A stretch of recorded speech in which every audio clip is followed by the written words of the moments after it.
were ready to ride for 250 kilometers per day and live a great human, social and sport experience.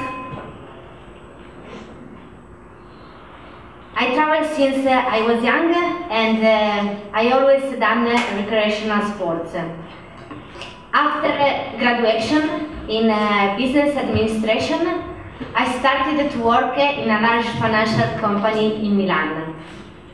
That kind of job was really far from my values and my passions. So, after 4 years, I decided to follow my heart, and I opened my company about staff training and team building. During the years, I traveled in a different way. My trips became an opportunity for a big sportive challenge. Unfortunately, after 4 years, I had to close my company because of the crisis.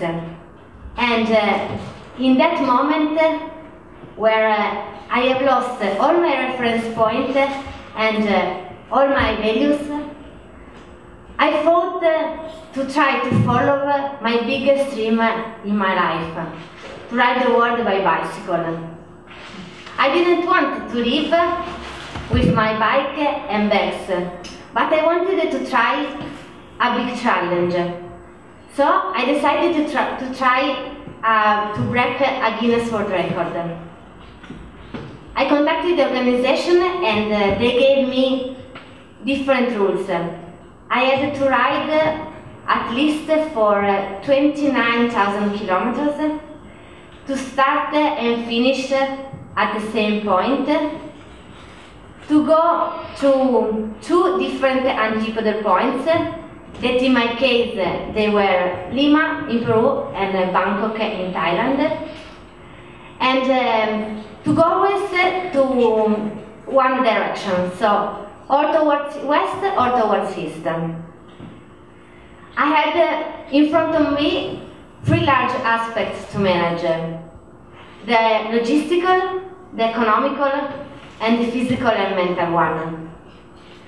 I planned 150 days with visas, insurance, transportations, and a team with me.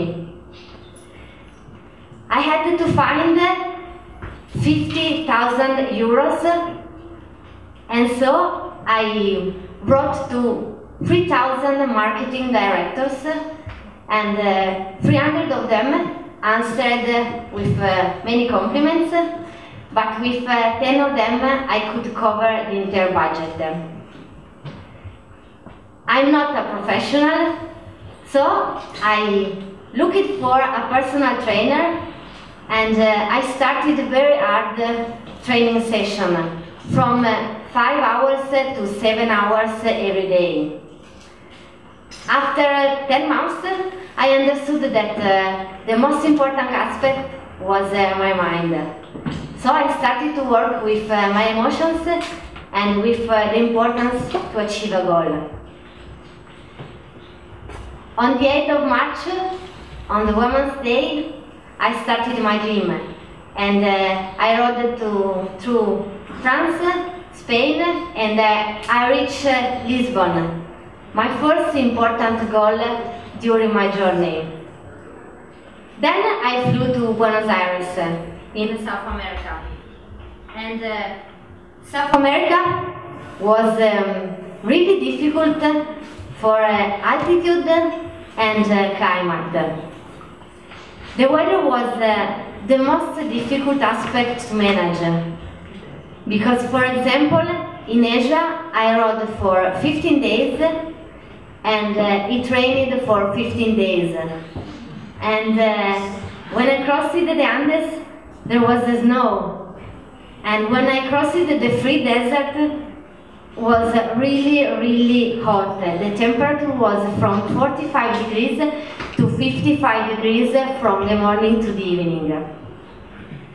But the most terrible thing was the wind, because when you ride against the wind, it's like if you ride against a wall.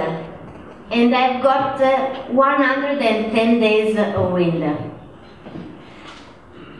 I finished the last stages in South America, and I flew to North America, Miami, and I rode to San Francisco. In USA, something really strange happened because I had a really different perception of the time. I could ride every day for kilometers and kilometers, and I could cross deserts, forests, lakes. And when I was at the last stages in USA, I thought that my trip was finishing. But in reality, I was only at the halfway. And in USA, I could ride every day for 250 kilometers.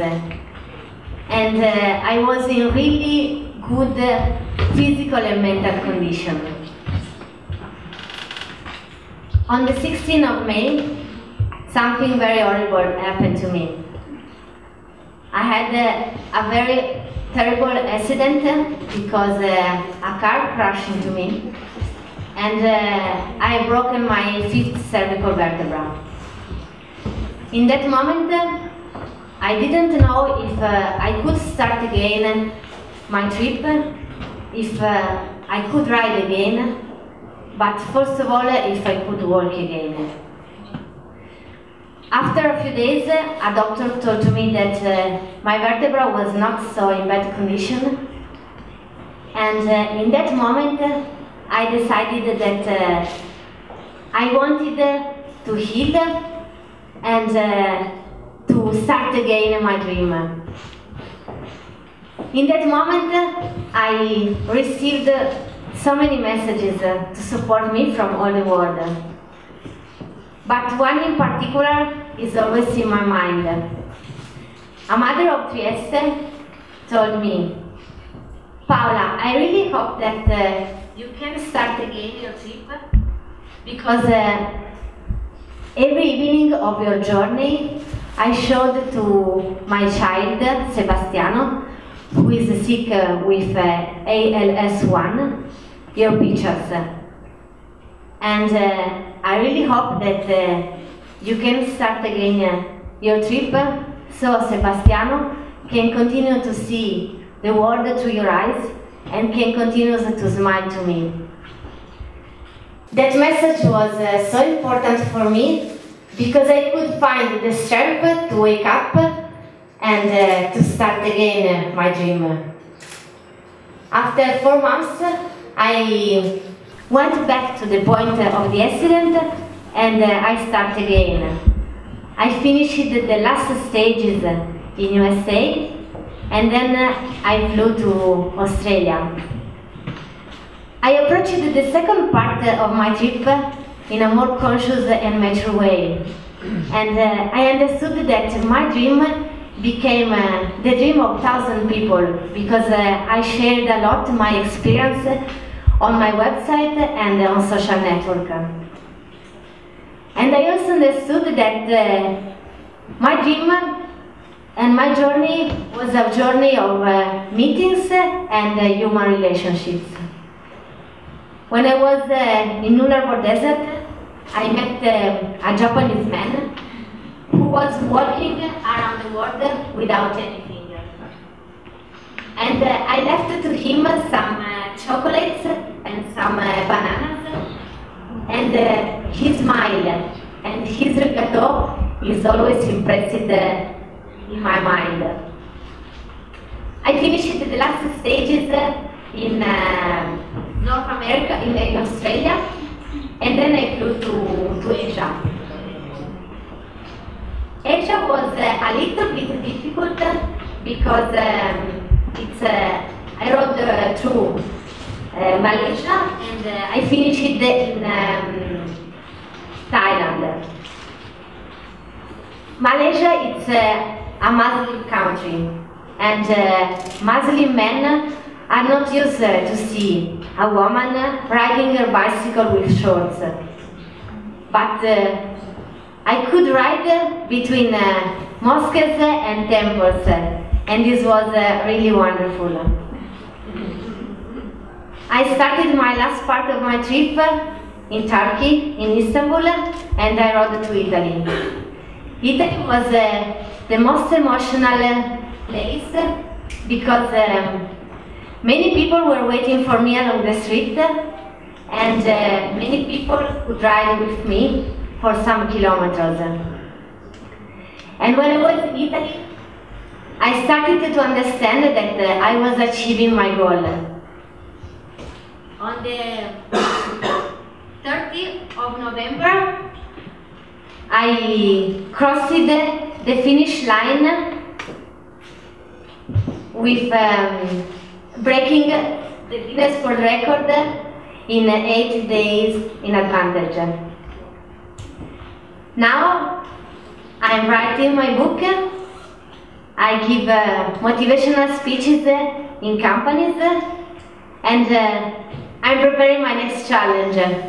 I would like to cross Russia from Moscow to Vladivostok along the Trans-Siberian route. The Worldwide Challenge was the best experience in my life. I learned that our limits are only mental. If you have a dream, it's always achievable, and if you have a goal, nobody can stop you to realize it. Thank you.